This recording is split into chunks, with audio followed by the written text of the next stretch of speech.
going to kick things off. It's Paul Wynne speaking. Good morning, everyone.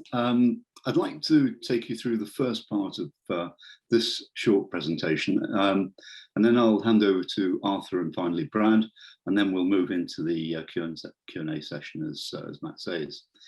If we can move on to the next slide, I think Brad's controlling the slides. The first point really is that the MDR ISO 13485 and the FDA now require evidence of competency of those involved in sterilization, but the regulations do not define competency. Annex 7 of the MDR sets out the requirements to be met by notified bodies, and section 3.2 of Annex 7 sets out the requirements to be met by notified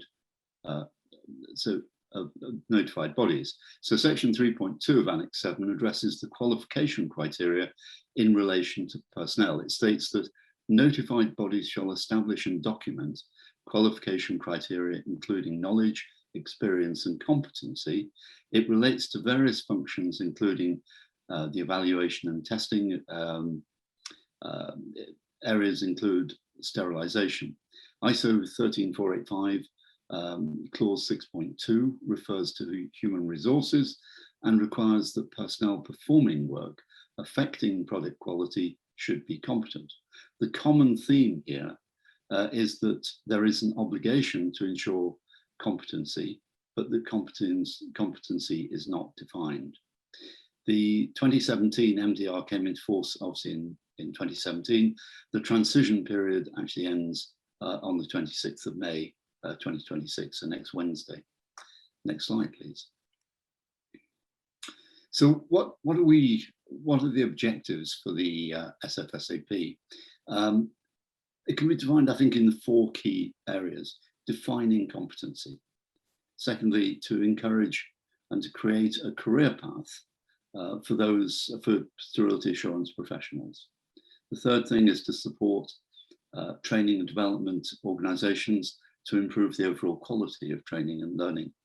And the fourth area, to promote programs that test and evaluate competency. Next slide. So when we're looking at what competency is, we quickly came to the view that there are three key components to this: knowledge, understanding, and expertise. And expertise can be broken down into demonstration and execution.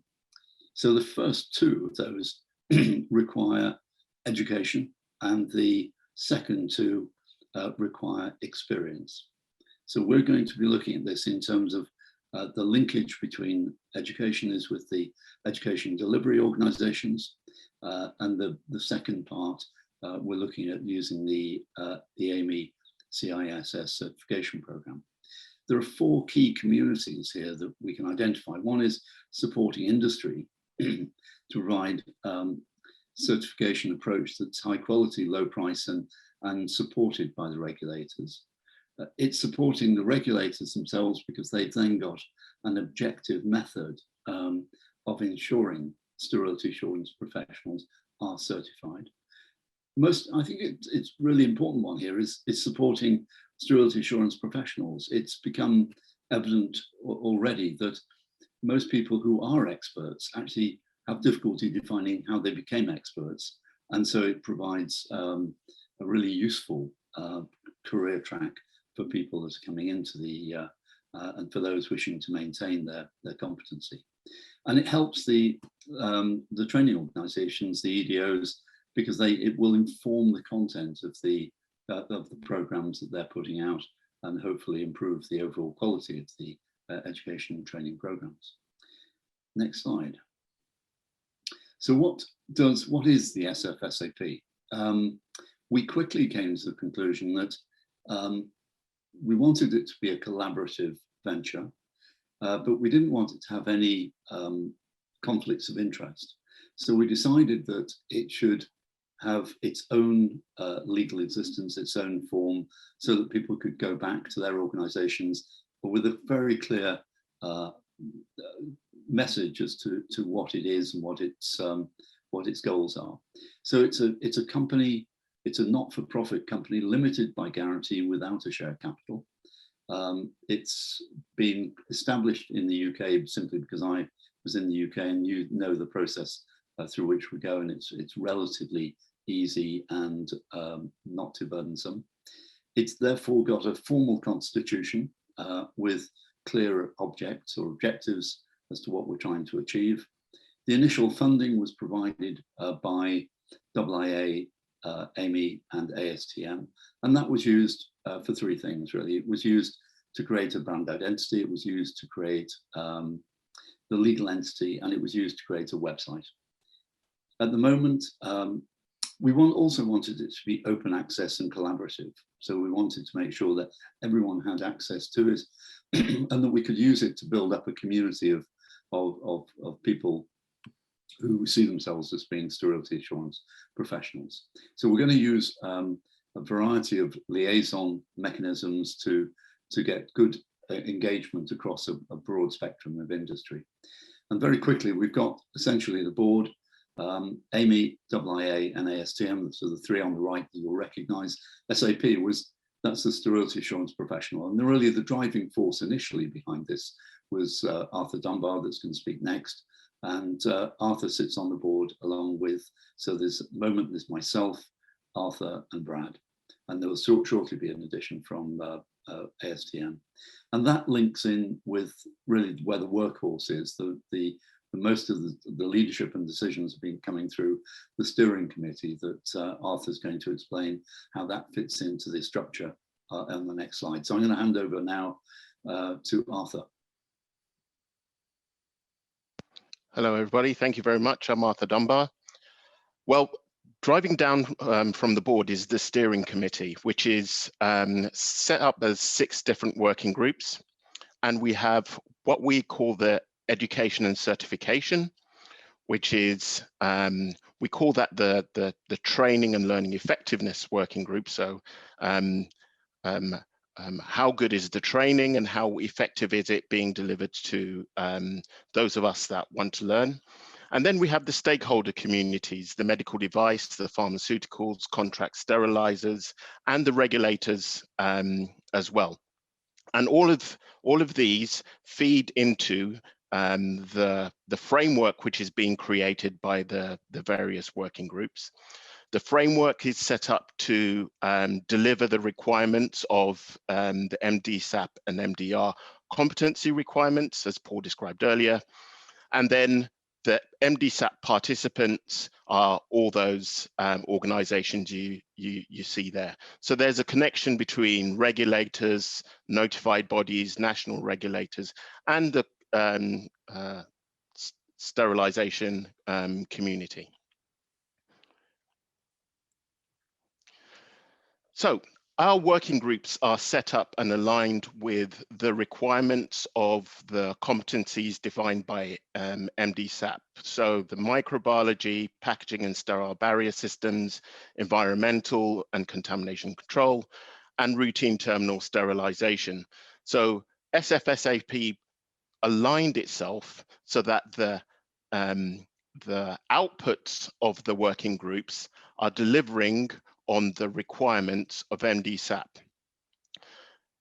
The regulatory requirements are also to be delivered by the working groups through what we call learning frameworks and learning outcomes. There are 6 working groups which consist of 55 different people and 30 different healthcare companies.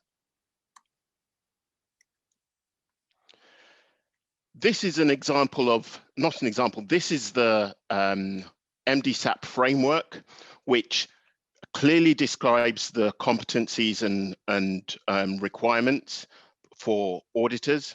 And this is one of the questions we had as the Society for Sterility Assurance Professionals. Not only do we as sterilization experts and professionals have to be competent, what about auditors? How do the auditors themselves, what framework do they use? How do they demonstrate that they're competent in auditing the sterilization technology that they're going to be auditing?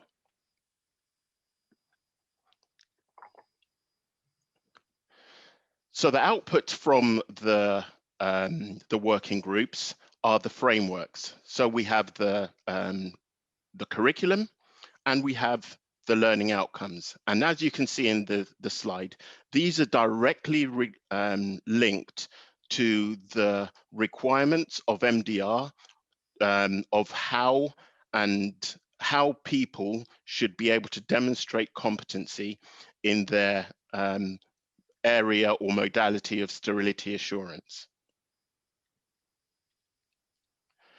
And again, these same frameworks are also used to address the requirements of 13485 clause 6.2. So the text highlighted in blue are the key areas that these frameworks address and help organizations, help auditors, help the community demonstrate that they have a clear career pathway, and also that they have training plans and have a clear journey in achieving competency in your particular role within sterility assurance. So the liaison groups, one of the reasons we created the liaison groups was to interact with the wider community. So the medical device and pharmaceuticals, contract sterilizers and regulators was to harmonize all the frameworks and utilization of the frameworks across all communities. We also need feedback from the communities. What's happening out there? Are you finding them useful? How can we better influence what happens with the regulators and their understanding of the technical requirements of sterility assurance, and deployment of the frameworks across all different communities. So we're all benchmarking and assessing ourselves against the same standards and same requirements. The other liaison community is the Training and Learning Effectiveness Working Group. Now, this working group is specifically linked to the education delivery organizations, and this converts the frameworks that are generated into tools that the education delivery organizations can use in order to determine what training to give in what areas. And one of the things we thought was critical was the feedback to the EDOs, feedback to the community of how effective is the learning that's being given from these education delivery organizations. And I'm sure some of you have been on experience, you've gone on a course and they just give you lots and lots and lots of information, but how effective are you taking in that information? Are you using that information in the right, in your day-to-day job? So the Training and Learning Effectiveness Working Group is working with EDOs in order to ensure this harmonization in learning and use of those skills within the community.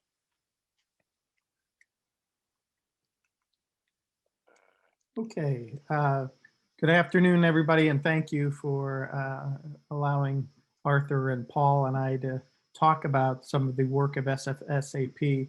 I wanted to take what Paul and Arthur have laid out and put it in a little different form for you to see and understand just exactly what we're doing and how we're thinking about it.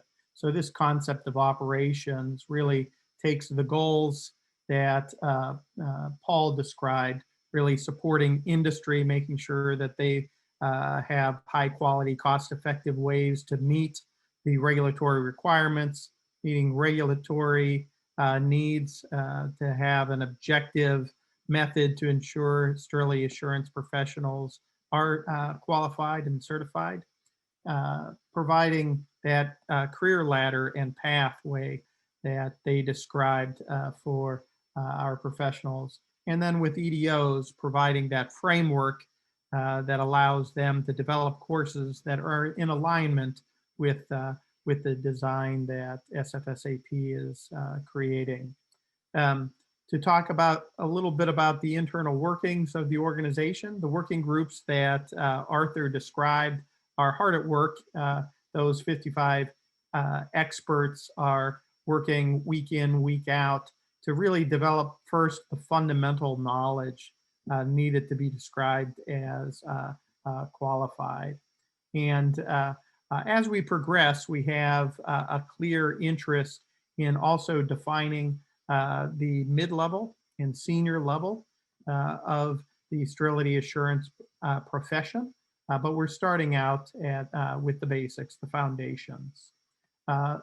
What comes out of this, the framework that comes out of this, is being offered to education delivery organizations like ASTM, like PDA, like AAMI, and many, many others, so that they can take a look at the training they already provide and might want to provide, and design that to be aligned with really what is the state of the art, as well as what is harmonized globally by SfSAP.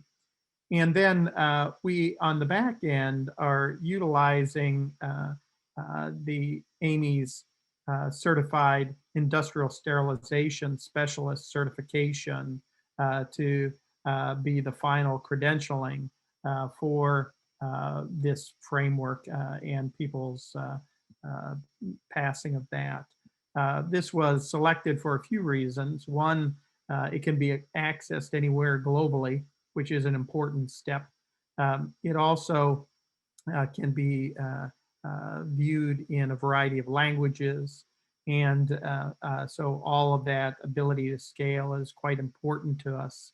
And SfSAP has a member that is a liaison to the committee that guides the development of the CISS. As everyone knows, certification exams are living documents. They're constantly being adjusted as our industry evolves, and we're certainly wanting to do that.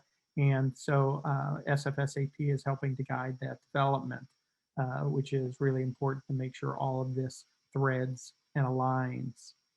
Let me pause there because I'm paying attention to the time, and maybe turn it back to our moderator, see if there are questions from the audience for Paul, for Arthur, or me.